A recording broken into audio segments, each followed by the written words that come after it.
আসসালামু আলাইকুম ভিউয়ার্স, সবাই কেমন আছেন? আশা করি সবাই অনেক ভালো আছেন।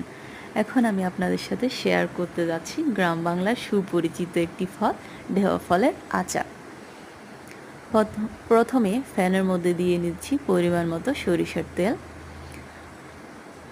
তেল গরম হতে থাকলে রসুন পেস্ট, রসুন কুচি, আদা পেস্ট, একটি লেবু, একটুখানি তেঁতুলের আচার, দারুচিনি, এলাচ, তেজপাতা, পাঁচফোড়ন গুঁড়া, লঙ্কা গুঁড়ো তেলের মধ্যে এগুলো দিয়ে নাড়াতে থাকবে যেন সুঘ্রাণটা বের হয়ে আসে।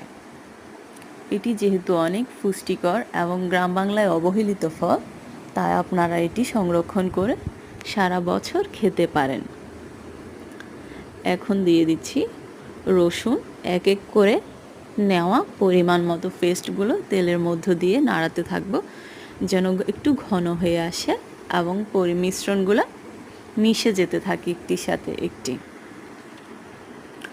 এটি অনেক সুস্বাদু ফল এবং যেহেতু এটিতে কোনো ফরমালিন থাকে না, তাই আপনারা এটি বাচ্চাদেরকেও খাওয়াতে পারেন। এই আচারটা অনেক পুষ্টিকর। এখন ডেওয়াগুলো ফ্যানের মধ্যে দিয়ে অল্প আঁচে নাড়াতে থাকবেন যাতে করে সবগুলো মিশ্রণ একসাথে মিশে যায়। এখন আমি দিয়ে দিচ্ছি লেবু, যেহেতু এই ফলটা একটু মিষ্টি স্বাদের, তার পরিমাণ মতো লেবু, তারপর একটুখানি তেঁতুল দিয়ে চিনি দিয়ে নাড়তে থাকবো। দেখুন কত সুন্দর একটি কালার এসেছে, অনেক লোভনীয়।